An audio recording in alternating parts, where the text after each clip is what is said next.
Welcome back. I expect you must all be exhausted. Thanks to Arenvold's selfless efforts, we may now be confident that we understand the function of the towers. But many questions remain regarding the reason for the summonings, and what lurks behind the looming edifice in Garlemald. Until such questions are answered, we will struggle to devise an effective strategy for thwarting the Telophoroi's stated aim. Nothing less than the destruction of this star. And so, given the gravity of the situation, I move that we petition the aid of Sharlayan.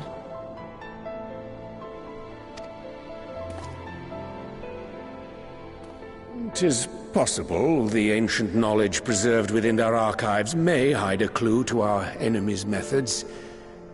But given Sharlayan's established policy of non-intervention, our former colleagues are not like to aid us in its discovery.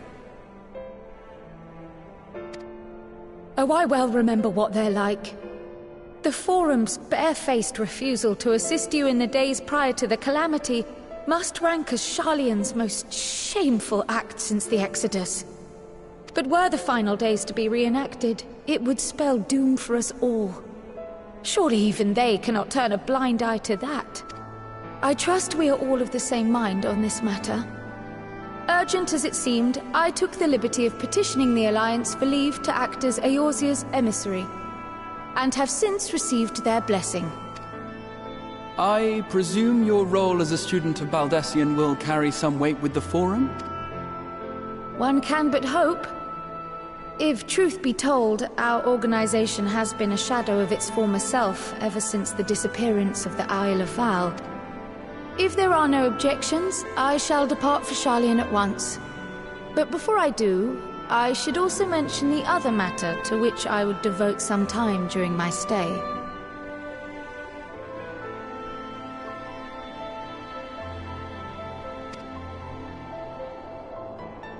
After hearing what transpired in the first, I began to question the true nature of Hydaelyn's blessing. We were wondering, when was the last time Hydaelyn spoke to you directly?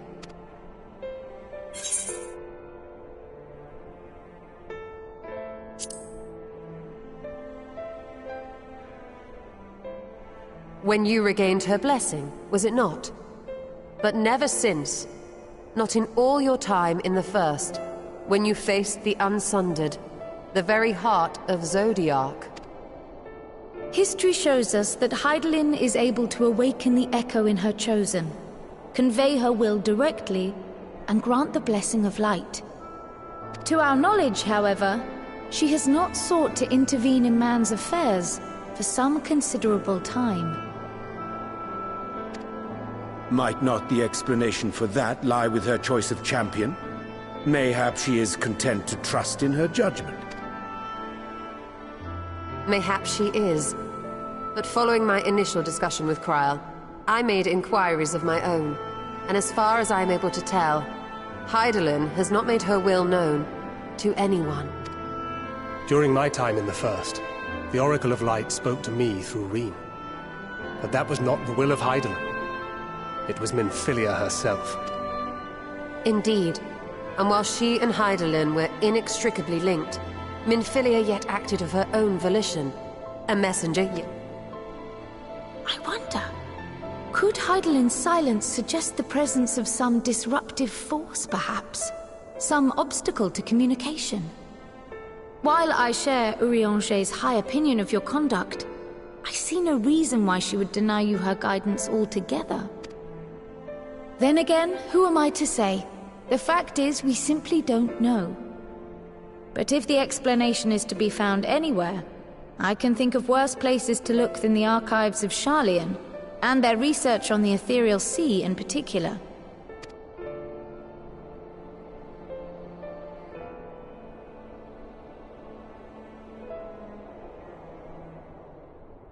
Resolved though I am to go, believe me when I say that I take no pleasure in the thought of leaving you a member short. Estinian, We stand on the eve of a struggle that will decide the fate of this star. And so I must ask you again. Will you join us?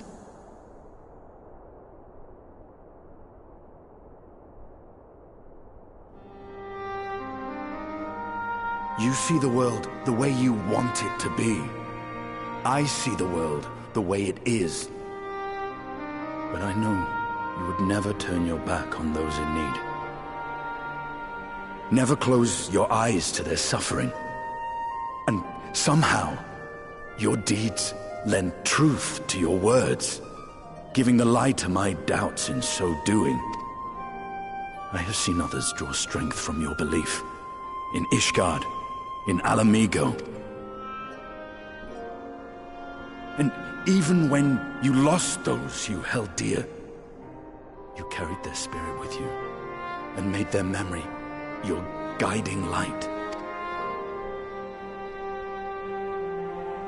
But you bear it willingly, as you have shown me. Some dreams are too important to let go. If you have need of my strength, it's yours. After all you've done, how could I refuse? Thank you, Estinian. Whatever challenges await us, I shall not falter. You have my word.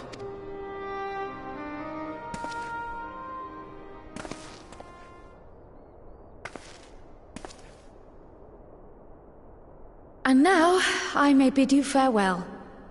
Safe in the knowledge that all is as it should be.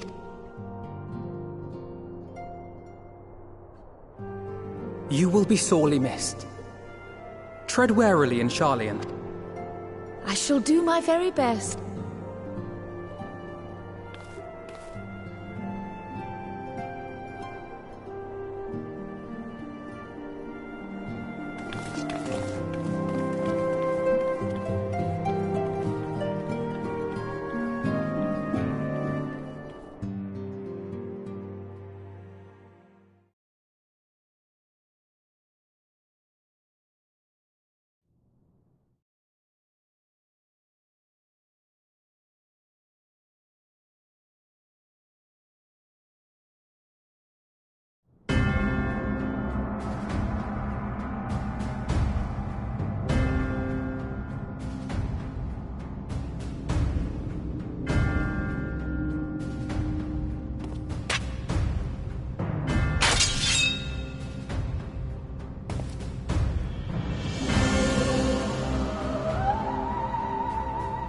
Well, does this one meet with your approval?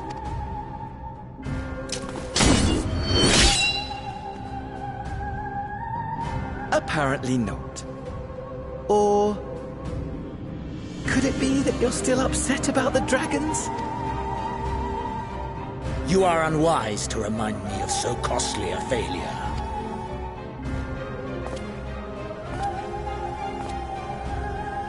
It will not affect our plans, I trust. Oh, hardly at all.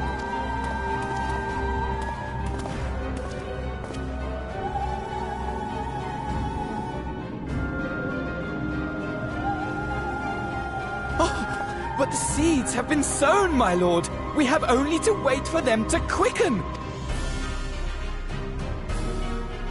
Speaking of preparations, is it safe to assume that you will be ready to control you-know-what?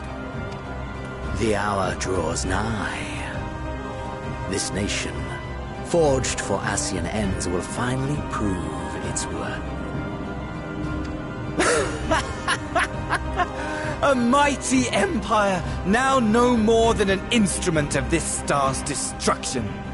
What a pleasure it will be to put it to use. Which brings me back to our earlier topic. My lord, while I appreciate that it is not an easy decision, it really is past time you chose your weapon. There is one that I have been meaning to test.